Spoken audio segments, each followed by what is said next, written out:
que ustedes lo completen y las guías resueltas para la clase que viene. Así hay preguntas, porque entiendo que ahora en este momento no hay. Las preguntas no son, digo, para la clase que viene, cómo respondo esta, sino intenten conectarse con material, leerlo, responder, y si hay algo muy puntual, bueno, obviamente vamos ahí, ¿sí? Mayra. Sí, yo tenía una duda acá de la guía Dale. de TGC, que es la pregunta que dice describir el acto según el concepto de normalidad destructiva. Escribir el acto y el objetivo terapéutico con lo de la normalidad destructiva. Que acá tengo la guía que dice la metodología, ¿sería como eso?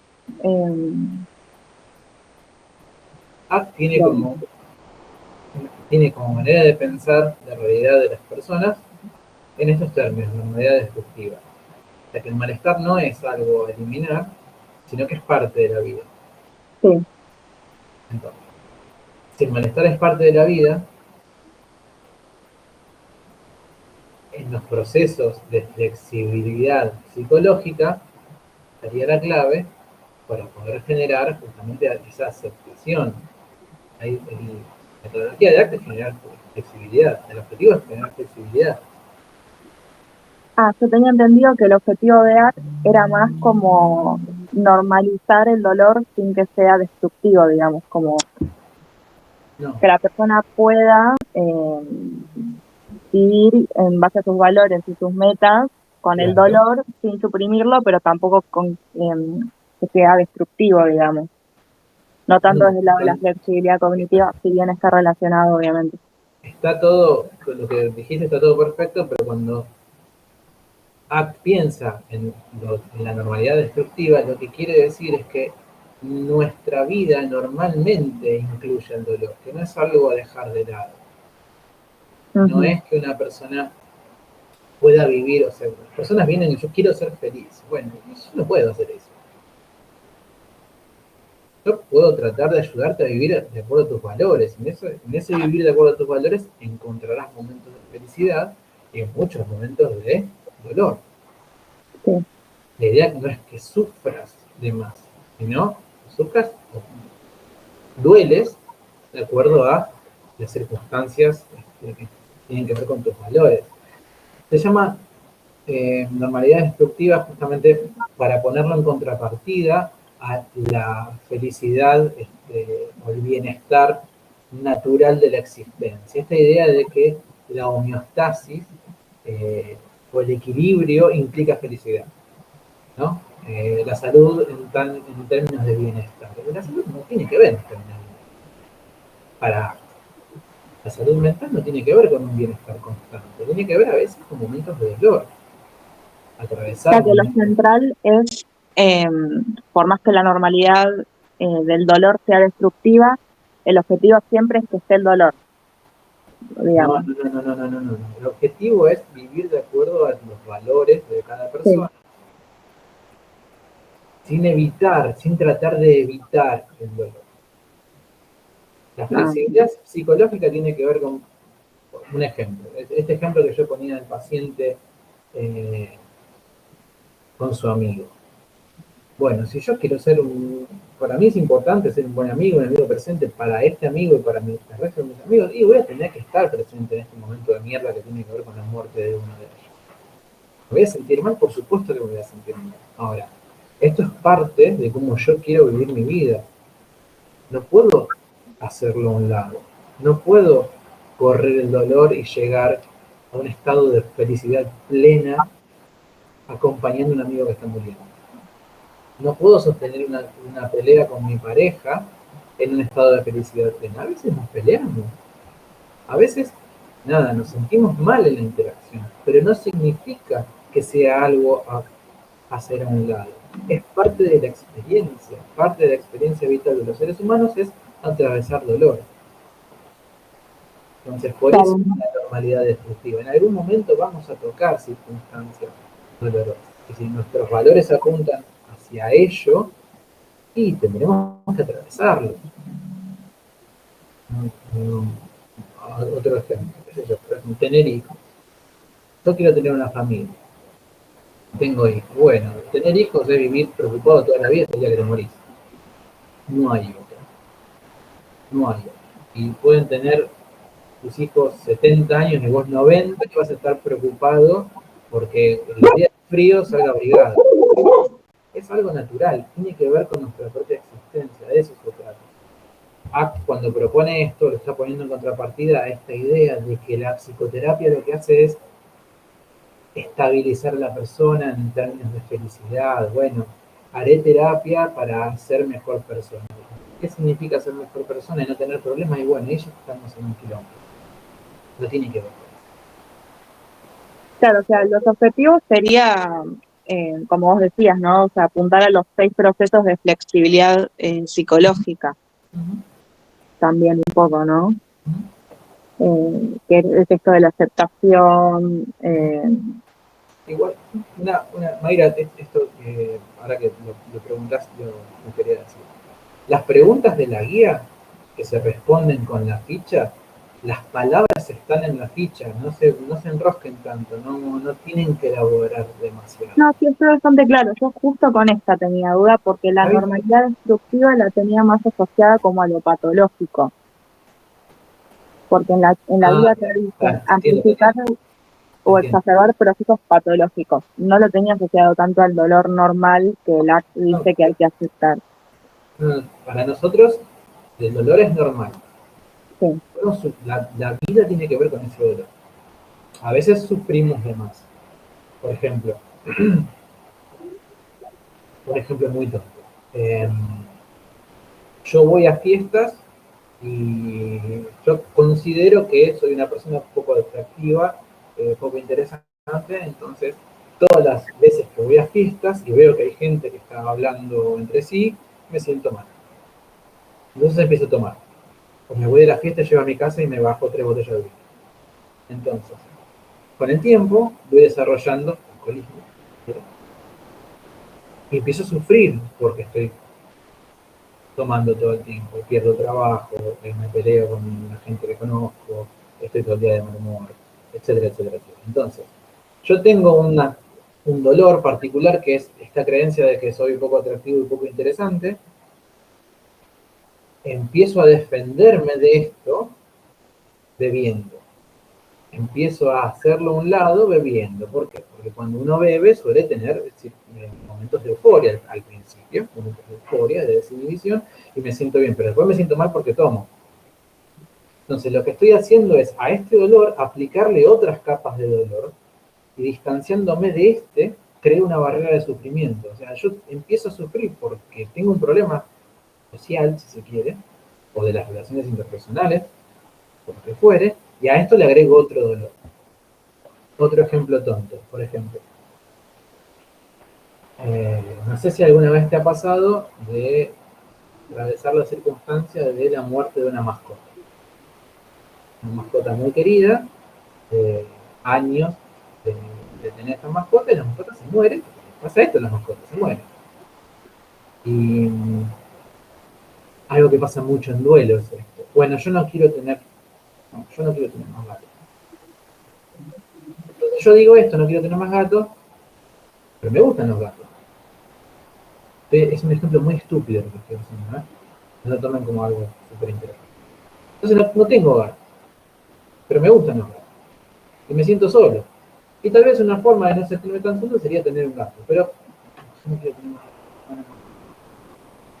Y no miro fotos de gato porque no se acordaba de mi gato.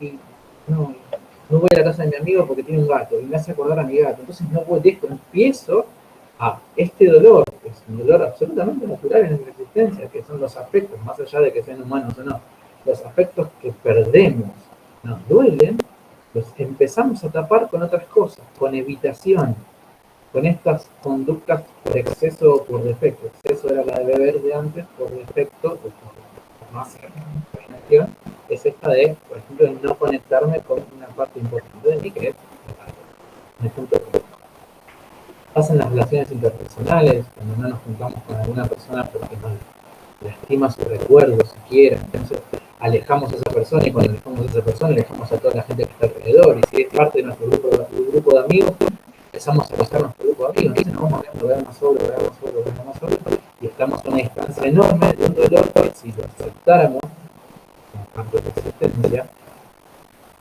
por supuesto que nos va a joder, podemos seguir viviendo con el otro, eso se cada vez más difícil. Esto se trata de la realidad. Bien. Gracias.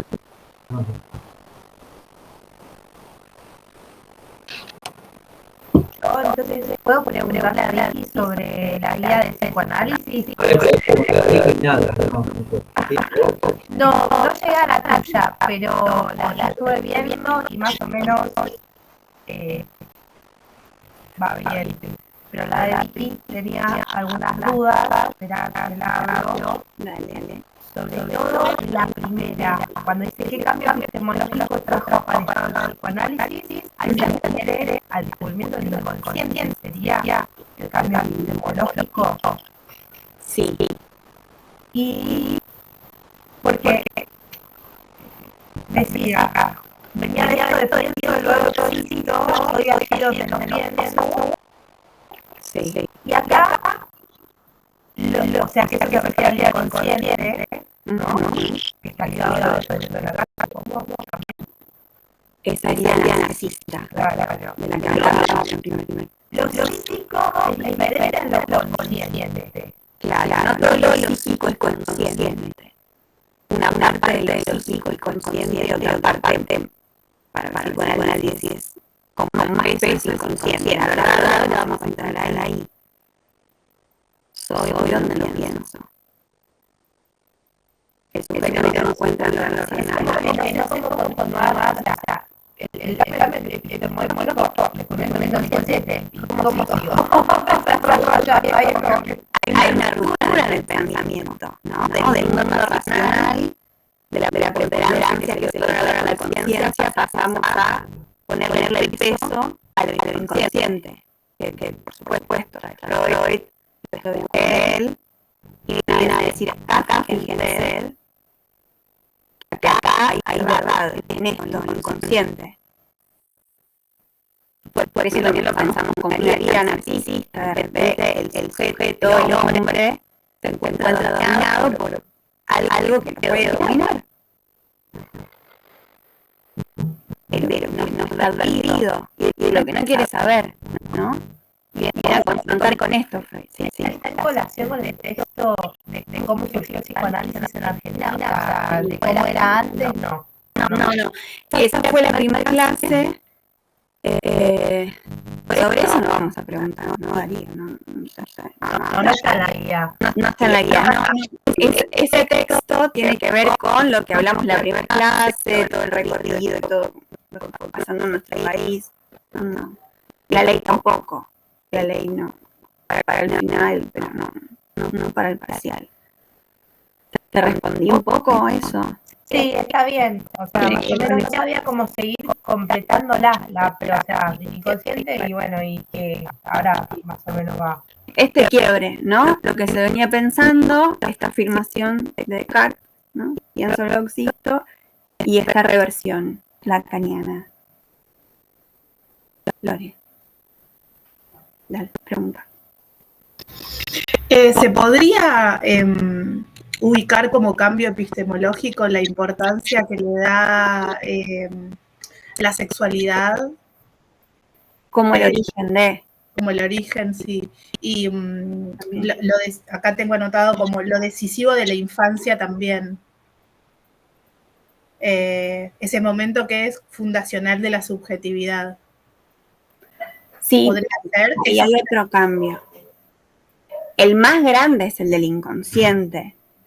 Cuando Freud empieza a buscar las causas de los síntomas, va hacia la infancia, a ese origen infantil, sexual, teoriza respecto de la sexualidad infantil. que no entiende como genitalidad, esto es todo lo que vimos, ¿no? Sino como experiencia de placer, ya desde esos primeros momentos, amamantamiento, bueno, pulsión, ¿no? También va de la mano esto.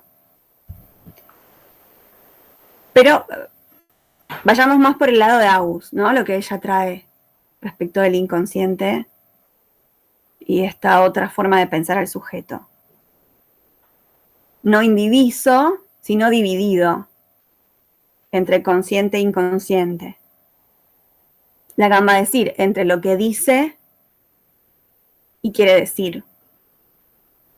Por ejemplo.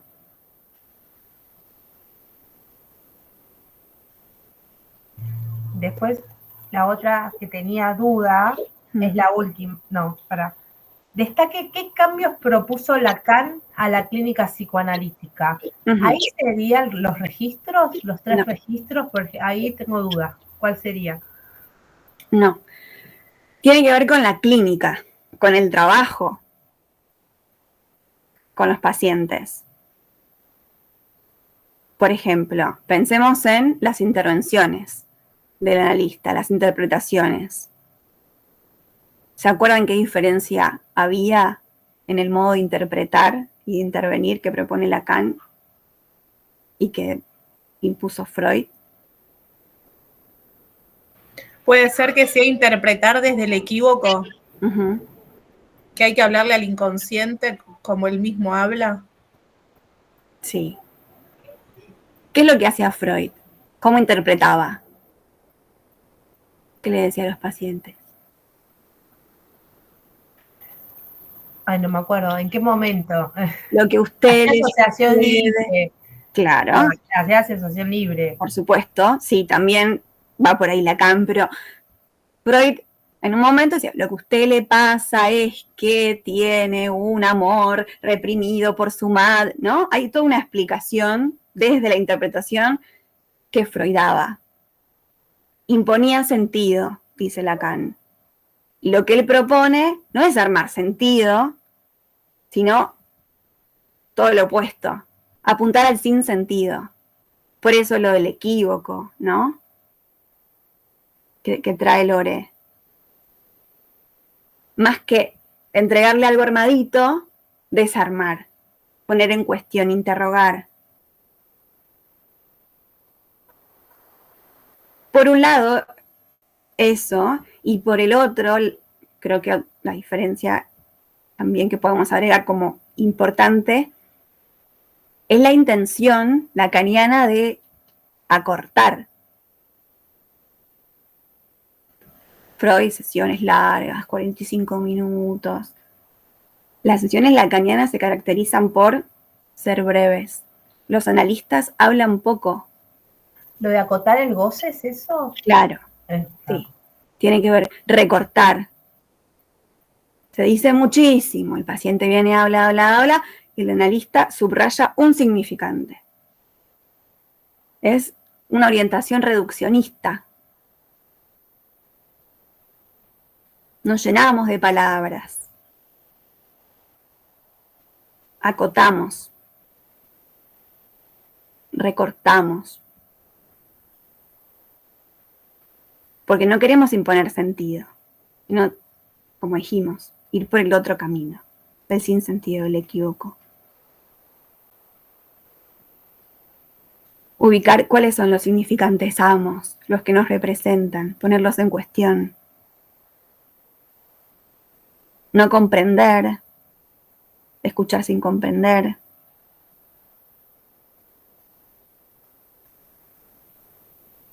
Entonces me hice lío con otra cosa ahora. A ver. Que vuelvo a Freud, lo de atención flotante. Porque en un momento vos dijiste que Freud le otorgaba un sentido, pero se supone que la atención flotante es justamente no hacer eso. O sea, si no... lo había anotado. O sea, la atención flotante no nos corresponde interpretar de la misma manera. No selecciona, no recorta, escucha todo, le da la misma importancia a todo. Esa es la actitud que se le supone al analista. Pero llega un momento en el que se le da una devolución al paciente, y esto es lo que Freud, según Lacan, hacía, ¿no? De darle una especie de devolución, respuesta al paciente.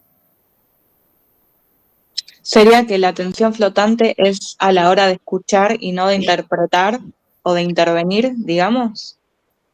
Claro, sí. Es el modo en que se recibe ese material. El Claro. paciente asocia, y esta asociación la recibe el analista bajo un estado de atención parejamente flotante.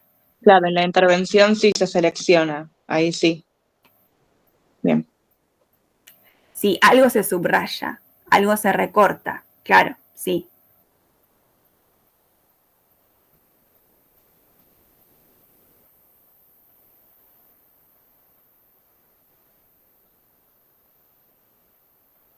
¿Se entiende esto? No es fácil, pero... Yo más o menos lo de la atención flotante, porque es propuesta por Freud, o sea, Sí. es del lado de Freud, ¿no? Sí. O sea, ahí me costó un poco, bueno, me costó todo, al final explica todo, resumen de todo, porque es como, porque hablaba esto de los puntos ciegos, o sea, como no estar condicionados, tiene que ver con eso la atención flotante, con trabajarlos en nuestro espacio terapéutico, digamos, nuestros puntos ciegos. Sí. O sea, como que habías dicho en un momento de que sea, el paciente le corresponde la asociación libre, esto de hablar, y por otro lado, nosotros no, el analista, el de escuchar, sin cortarlo tampoco, sin trabar la resistencia, digamos, una cosa, sin ponerle resistencia, una cosa así sería. Porque si se interviene el analista, es como que... Sin decirle por dónde ir, si querés, ¿no? El lacaniano va a cortar, sí. Cuando el yo empieza a hablar y a explicar, te va a cortar, porque no apunta ahí, apunta a que aparezca el sujeto del inconsciente, ¿no? Ahí sería una diferencia entonces entre Lacan, o sea, Freud propone la atención flotante y Lacan a cortar el goce sería. También, a ver, los lacanianos también escuchan de esta forma, sin darle importancia a nada, sin hacer una selección. Cuando algo pescan, intervienen.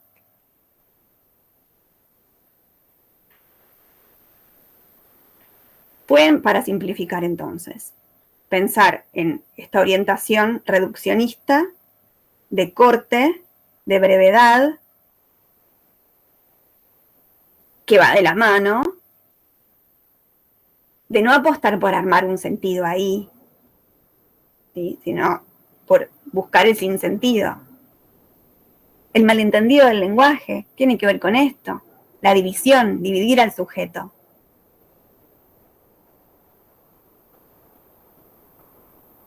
Que se equivoque, que diga algo que no quiere decir, que se malentienda.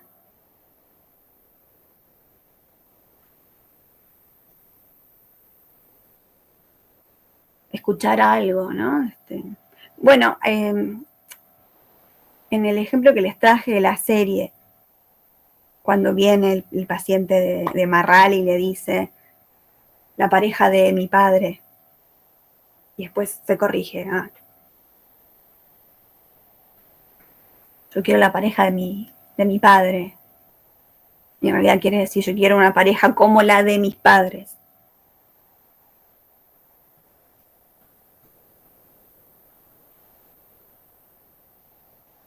Él capta y el equívoco.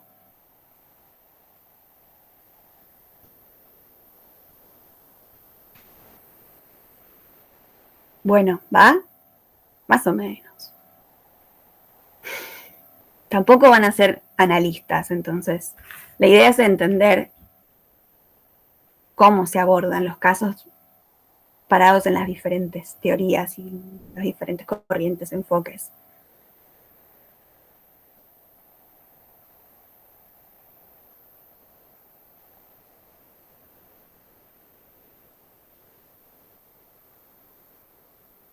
Bueno, ¿alguna otra consulta, duda? No, yo capaz después Darío, pues no llegué a hacer el resumen de lo tuyo, igual las estuve viendo. Capaz el próximo lunes algo te pregunto. No sé, puede ser. Algo muy breve así.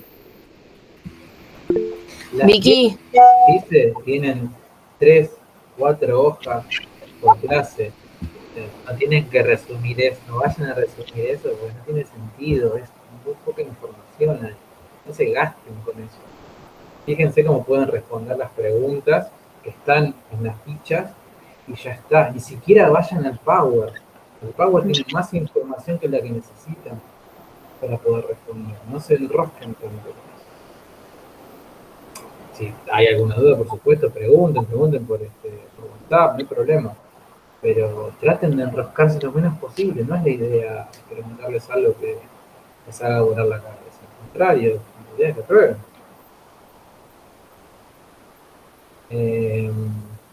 Nada, perdón, creo que iba a preguntar algo. Pero... Sí, Clara. ¿Querés preguntar? Te quedaste congelada. No sé si está ahí.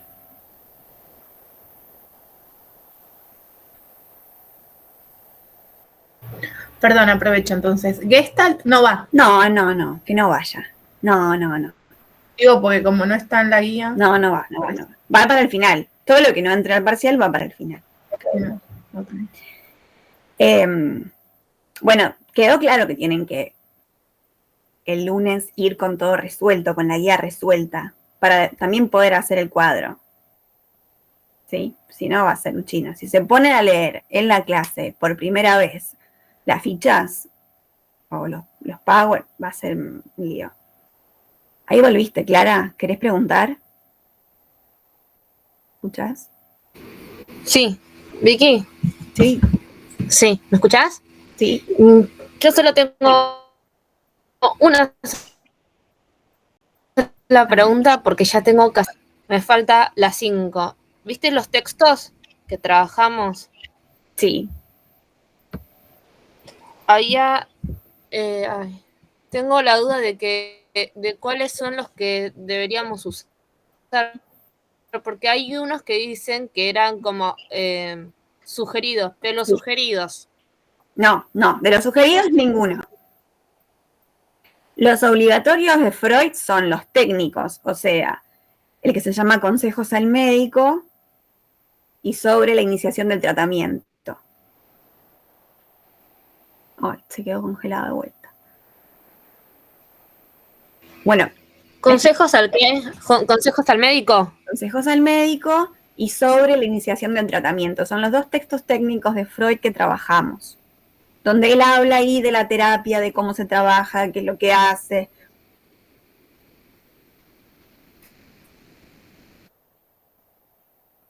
¿Esto con qué tiene que ver? O sea, lo que se pide en el punto 5 es dar cuenta de las características del tratamiento.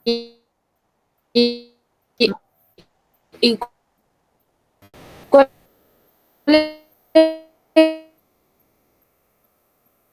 Ay, no le escucho. ¿Ustedes la escuchan bien? No.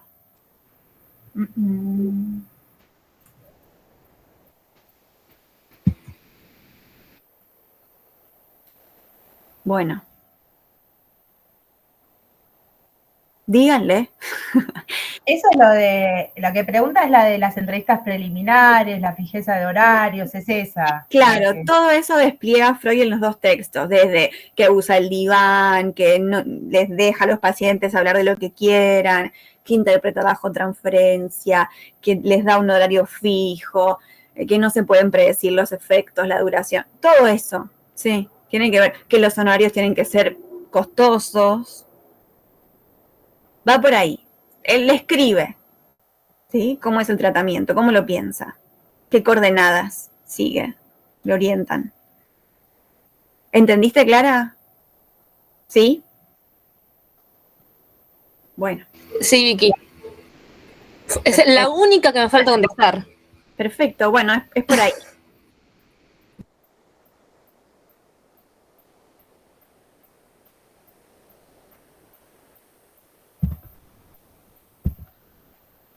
Bueno, ¿algo más?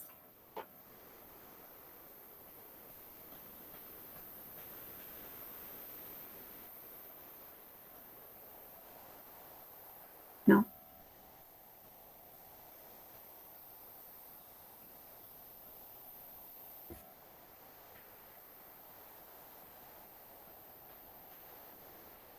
Bueno, no sé, Darío, cortamos acá ya, nos vemos. Creo que sí. Vicky recién decía esto, por ejemplo, de Gestalt, va para el final. Utilicen la inteligencia e imaginen qué se les puede llegar a preguntar de Gestalt para el final. Fíjense de dónde van los recursos, el tiempo que tienen. O sea, de Gestalt se puede preguntar una sola cosa y vamos a gastar tiempo. No, ya lo resumiste, ya te pedí que lo resumiera. Va a ser eso. Ya está. A eso, pero No pidas más. voy a que no les hace falta algunas cosas, es solamente leer y ya está, no se enreden demasiado con los textos, los de Freud sí, los de Lacan sí, cosas que son más complejas sí, pónganle por ahí más trabajo a eso y lo otro que es por ahí más accesible no. Pero yo creo que Vicky y yo nos vamos a poner en el final a hablar de Gestalt, y si alguien va con el tema preparado Gestalt es una masacre porque vamos a tener que preguntarle todo lo otro. Claro. Porque es muy chiquito un poco. Sí. Bien. Tal cual. Sí, hay corrientes, hay escuelas más potentes que otras, como lo mismo, psicodrama. Cuando veamos psicodrama, es una chapa, qué sé yo. Si alguien también prepara psicodrama. Ay, pero preferiría más clase de ACT, por ejemplo, en vez de psicodrama o Está en el programa, pero bueno. Bueno, cámbialo. Pregunten todo lo que necesiten de ACT. Fíjense que de esta etapa, de lo que se habló, hay 3 clases de psicoanálisis, 3 clases de TCC. Claro. ¿Dónde vamos a encontrar? Sí. Tienen mucho más terreno para recorrer en eso que en otra cosa. Y después, de hecho, la última clase vamos a ver un solo caso desde las 2 corrientes.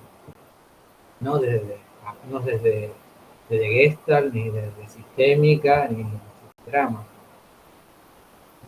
Es Tal cual. ¿Me preguntas? Yo creo que...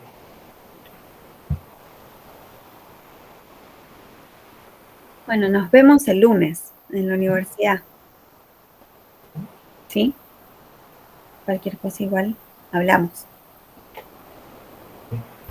Bárbaro, Vicky. Muchas gracias. Chau, chau. Gracias.